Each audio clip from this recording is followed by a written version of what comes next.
Merhabalar hocam, nasılsınız? Sağ olun hocam, iyisiniz inşallah.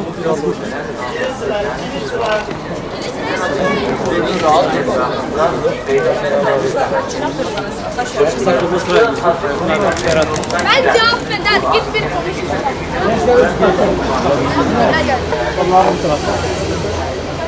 Cuma namazı dinimiz için farzdır.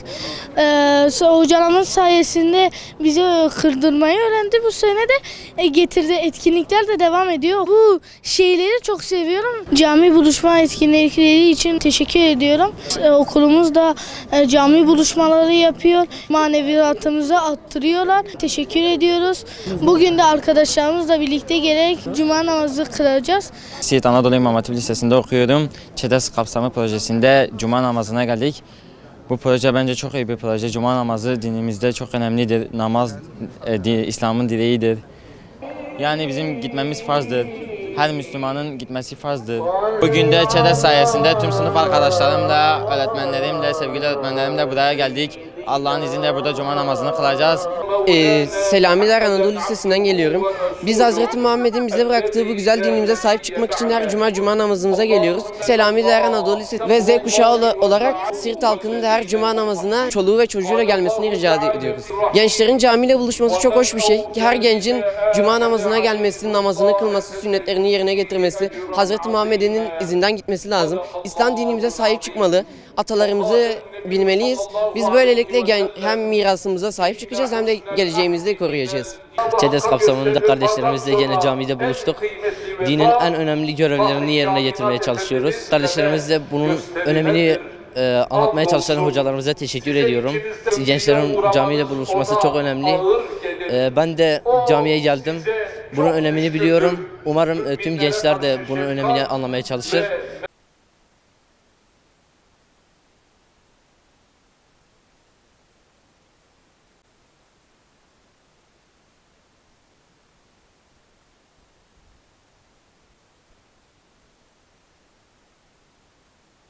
Bu projeyle ilgili inşallah biz size ulaşacağız.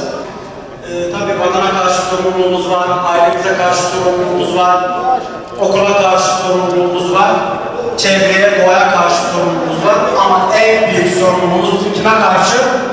Allah'a. Çok güzel. Allah'a karşı sorumluluğumuz. Bu sorumluluğumuzdan bir tanesi namaz sorumluluğu. Hasan el-Benna. Duyduk mu hiç? İnşallah araştıracağız. Hasan el-Benna Mısır'ı İngiliz askerleri işgal ettiği zaman 3000 tane köy dolaşıyor, kasaba dolaşıyor. Bazen yürüyerek, bazen de at sırtında, merkep sırtında, ama ezan okunduğu zaman her şeyi bırakıyordu, namaz kılıyordu. Selamünaleyküm.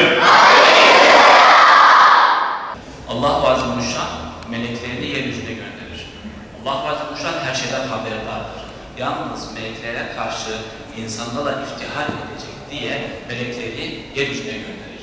Der ki gidin bakın kullarım ne yapıyor. Şimdi mazlumuz biz bu dünyaya boş yere gelmedik. Peki kulluk denince, ibadet denince akla gelen en büyük ibadet namaz. Siirt Merkez Halit bin Velid Camisi'ndeyiz.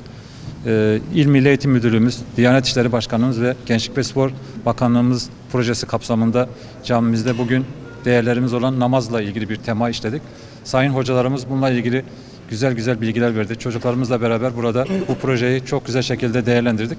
Tabii projenin ismi ÇEDES, çevreme duyarlıyım, değerlerime sahip çıkıyorum. Bu proje Siirt'te çok güzel şekilde ilerliyor. İnşallah daha başka bir zamanda, başka bir mekanda yine değerlerle ilgili çalışmalarımızı yürüteceğiz. Biz çok mutlu olduk. Çocuklarımız çok mutlu oldu. Şimdi biz değerlerimizi bir bütüncül olarak ele alıyoruz.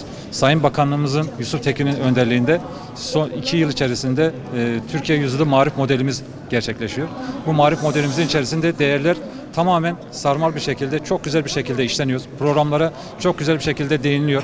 Eğitim programlarımızda bunlar değerler konusunda gerçekten çok önemsediğimizi de buradan belirtmek istiyorum. Ve aynı zamanda bakanımızın bu konudaki hassasiyetini çok iyi biliyoruz. Bugün de yine Bakanlığımızın Din Öğretimi Genel Müdürlüğümüzün projesi kapsamında buradayız ve her gün de bu proje kapsamında değerlendirmelerimizi yapıp ve genel olarak da bu projeyi ilerletmeyi düşünüyoruz. Özellikle sosyal medyada ve televizyonlarda şu an ahlakın bitirilmeye çalıştırılması olan bu dönemde bu tür projelerin camiyle buluşturma projelerinin önemi çok çok büyük. Çünkü Siyonizm, Batı ahlakımızı çökertmek, ailemizi bitirmek için elinden gelen her şeyi yapacaktır.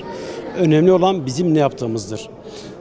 O yüzden bu tür programlar çok önemli, bu tür projeler çok önemli. Özellikle bunun ÇEDES tarzında devlet eliyle yapılması daha da önemli. Bu projelerin devlet eliyle yapıldığı zaman hem veli hem öğrenciler daha rahat bir şekilde bu projeye katılıyor.